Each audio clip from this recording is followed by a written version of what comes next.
Што се дешава со ова времето, бе брат? На сонце пеко, подсенка камен, дува крива ветроладе. Како сакаш облечи се ќе греши. Ако клаиш потопло ки спотишките дувни ветро ке насти. Ако клаиш послабо те дувна ветро или влезе подсенка ке насти. Па ова крајо не му се најдува вече. Па шу уште потерсене да си настината да имаш мало дете дома да не можеш да гушни. Да те бркат по собите, оди бега она му ќе настиниш дете. Зе ги речи шо му текна нове за времето, да што да ми текни бе брат. Како рековме пред некој епизод. Кој не знаеш зашо да правиш муавет за времето се збор. И како да не збориш за времето. Не гледаш колку е несала мај, месец мај, снег падна. Душе не му е прв пат. Особено овде наши крај. Битола памти снего и подоцна во мај, ама добро. Там да речам ако може нека се оправи то времето, ти ше малце треба подмори да сој. Да не мрзниме там. Само ако може, ако не, Божја работа. Како рековме исто претходните епизоди, не е битно кај си, битно е со кој си. Значи затворен да си негде во апартманот што си го платил за на море пример доди и снег да ти врни битно заедно да си сте во апартманот. Љубов да има. Пошто ако нема љубов ништо не правиме, дрвата ги потрошивме. А бога ми ако нема шпица ништо не правиме. Така што да се маниме ние шпицата, па да видиме зашто ќе правиме муавет. Можи? Ајде да те пуштам.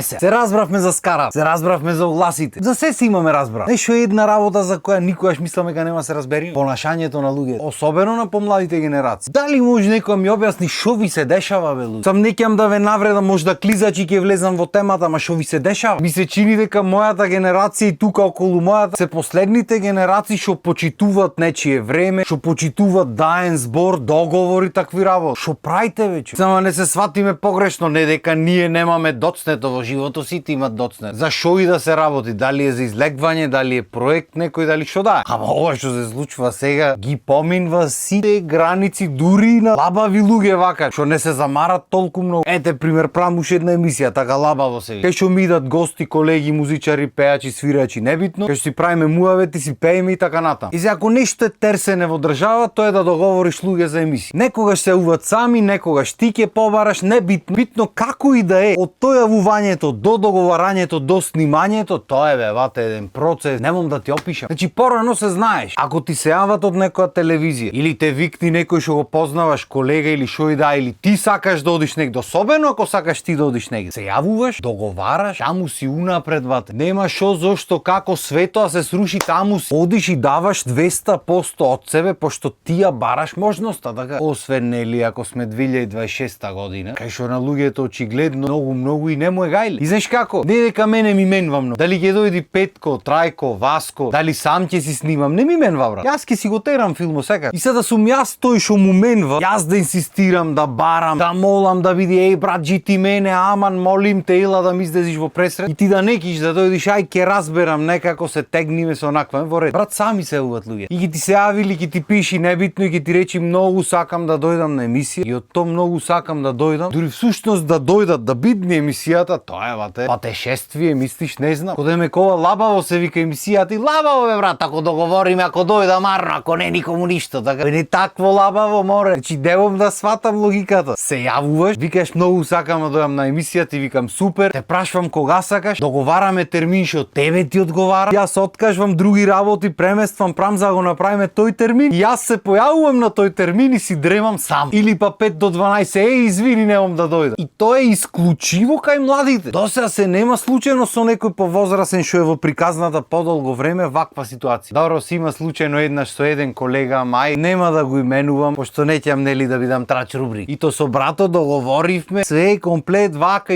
и го нема. И му ѕвонам и ми крева женска особа од там. Да повелете, му викам ми треба еди кој си, не е тука моментално, кој го бара. Му викам Виктор го бара, требаше на емисија да биде. Аха, добро, ајде ќе му кажам. Толкува. Порака подвадена, леле брат, извини, свето се преврти однопаку. И што ги му речи? Биди здрав и живеевате. Секојаш ќе има еден тон талентирани луѓе што вреди да ги клаиш на емисија. Што има ти желба и се одговорни. А не пример договараме во 2 сат и во 5 и кусуро ми пише еј во 6:30 ќе до. Чекајте малце бе другари. Кај ќојме вака. Пак ќе речам да сум јас тој што ама нарантаран бара. Нема друг излез чаре, нема. И тогаш не треба да го мафташ човек. Мислам тука се гледа големината на човечлукот. Ама и да разберам ако неки штегде дојдеш. Не можеш сам да бараш и да мафташ некој како да нема друга работа во животот, со тебе треба се занимава. Шумува бе. Јас ако ми е мерак додам негде бе брат, светот ќе опревртам и ќе бидам таму па што сака некај. А не дека ми се нема случајно пример да се деси нешто во сообраќајот, да има некаква гужва Скопје особено и ти си тргнал 2 сати унапред. Значи требало 2 сати пред терминот да стигнеш и па во последен момент онака со возење по тротоари, со чуда, со не знам што да стигнеш со гитарата и директ внатре на емисија. Животот си го ризикува. Сам не ви го препорачувам тоа во никој случај, особено не сега во Скопје со Safe Shitty, ама сакам да речам многу поинаков пристап има нашите генерации, тие пред нас што се, отколку овие денес. И не се работи само за мојата емисија, кај што ме боли забава си кажа. Општо за се така младите денес. Нормално со честни исклучоци. Едноставно не знаат да го ценат тоа што го имат, не знаат да го ценат времето, не знаат да ги ценат луѓето и ситуациите, придобивките што ги имат во живот. И тоа е веројатно заради тоа што се е достапно денешно време. Порано немаше ништо. За ти да стигнеш да видиш на телевизија, требаше стварно да те бива, па требаше се погодат ентон коцки, па да познаваш луѓе, па не знам што, за да стигнеш некаде. Или дојдеш на некој шоу, например, некој идол, нешто не би. Како и да е, мораше да си го заработиш момент. Немаше како да дојдеш до контакт од луѓе, брат. Нема Инстаграм, нема. Значи ништо нема. Денешно време отвараш Инстаграм и му пишеш на човекот, ја ќе ти врати, а не можеш да знаеш. Значи се е достапно сегде. И веројатно дека се е толку достапно, дека можат се да добијат, затоа и не знаат да го ценат моментот. Таа достапност е една од причините зошто и музиката оди таму кај што оди последните години. Пошто порано за да влезеш ти в студио, прво требаше да имаш многу пари, друго требаше многу да те бива. Ди порано немаше снимање на компјутер, аутотюн ке клајме, ке го штимнам, ке го штелнам нешто мелодајново. Немавате. Или знаеш, или не знаеш, толку веќе. И то не само ти знаеш, не знаеш. Значи требаше да најдеш бенд од музичари и сето тоа да го имате навежбано до перфекција, пошто ленташот на кој се снимаше та лентата имаше 8 траки и имаше 8 минути за снимање. Што значи ако песната ти е 3,5 минути, имаш 2 пати да снимиш на тој ленташот и тоа ќе те кошта ентон пари. А ако люфниш тие 2 пати, нова лентавате. Си платиш. Миксањето беше на лице место, толкувате. Мислам добро, ти има финти понатаму како правеле, ќе ги напрати 8 траки, па ќе клат на 2, па ќе ти останат уште 6. Небитно да не навлеквам во деталите, сам да речам, мораше да те бива за влезиш в студио. И зато сите тие музичари од на времето стварно биле музичари. За разлика од денес, кај што секој тинејџер може да собери парината од родендено и да си купи звучна карта и микрофон, некој бандал ефтин и да почне да снима. Порано требаше имаш еден тон пари за да купиш опрема и да ја купеше немаше да имаш појма што да правиш со неа, пошто немаше кај да види. Денешно време YouTube бате тинг, туторијали 200 милиарди. Значи што сакаш можеш да видиш. Се можеш да научиш ако сакаш. И така, кој стигна купи звучна, почна да прави. Сега душе може да и јас сум еден од тие кој стигна. Макар што јас пробвам да снимам уште пред YouTube да има само уксум скроз и можда затоа уште го ценам начинот на кој се работи. Ама затоа децата денешни ќе купи звучна микрофон, ќе изгледа 6 туторијали и мисли дека тоа е најдобриот што постои, светот е негов и готов. Не сваќат дека ова музиката нема крај. Дека ко велеле ќе учиш дур си жив на музиката мисле и на продукција. Дека секоја наредна година кога ќе слушнеш нешто постаро и си речиш како сум го направил овака, сум можел многу поубаво да го направам. Јас пример никогаш не можам да сватам како можеш да мислиш дека си најак бе брат. Па сите признанија на светот да ги добијам, па нема мислам дека сум најак, пошто нема да сум најак. Пошто стално ќе има нешто ново што јас го немам пробано, го немам тестирано, немам звук таков изваен. Стално ќе има нешто што ќе можеш да го научиш. Тоа е уствари убајната. Убајната е во процес. Денешно време сите сакат инстант резултат. Затоа и сме таму кај што сме. Убав муавет си направи. Можда малце мене кај што ме боли заба, ама знаеш како? Кој те праша? На крајот на денот за тоа направив ова емисијата, си кажам кај што ме боли заба. Ако кажав тоа што сакат да слушнат луѓе, тоа веројатно емисијата ќе се викаше тебе те прашфал. Или кажи ми да ти кажам. Како и да, кажавме што кажавме, доста е за денес. И останете на нашата програма, а ние се гледаме наредна епизода. Поздрав и имајте убав ден.